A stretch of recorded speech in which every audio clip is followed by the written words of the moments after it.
మరి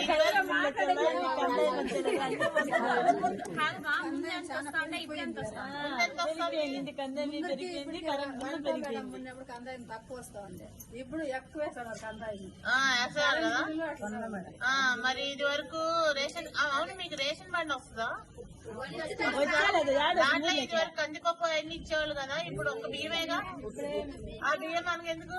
మన రాజముద్ద తినే వాళ్ళకి బియ్యం ఎందుకు? బియ్యం అంటే ఎందుకంటే రాగులు మిషన్ చేసుకుంటామా, బియ్యము కెడతాము వేస్తాము ఇంటికి. అవును, కానీ బియ్యం ఎందుకు మనకి? రాగులు ఇవ్వచ్చుగా.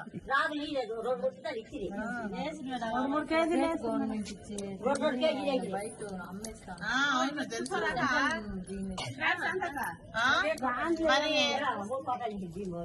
మరి మరి అవన్నీ ఉన్నాయి.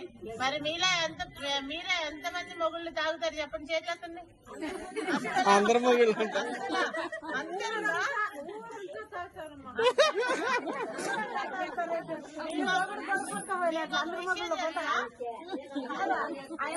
ఎప్పుడు డైలీ గొడుక్కుంటూ ఇటు పోతా ఉంటాడు. మరి 1 గంట అయిపోయింది, 2 గంటలు అయిపోయింది మేడం, పోతా ఉంటాడు పోతా మరి మా తోట ఉంది మేడం, మేము అక్కడ తోట కాడ ఉంటాము. డైలీ ఒకనాడు 3 సార్లు తింటా ఉంటాం. ఎంత ఖర్చు వేసి కాదు ఇది వరకు ఎంత ఉండేది? క్వార్టర్ 70 60 ఎంత ఉండేది కదా, ఇప్పుడు ఎంత ఉంది? 300 ఉన్నాయా? అంటే మన ఇంట్లో డబ్బులు స్థిరం అయిపోతున్నాయా? పోతా ఉంది కదా. మరి మీకు అమ్మఒడి వస్తుందా? ఎవరికన్నా వస్తుందా? వచ్చిందా? మరి తర్వాత లేదా? మరి పెన్షన్ వస్తుంది అందరికి? మేడం వచ్చా?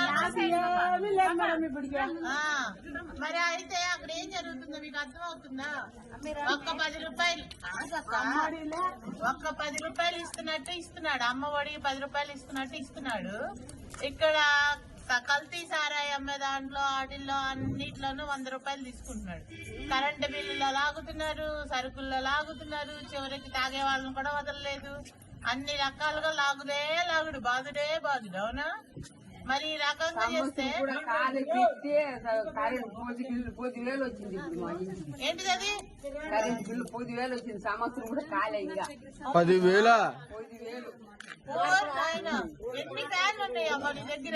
ఏం ఫ్యాన్లు లే, ఒట్టు బల్బులు, టీవీ కూడా లేదు.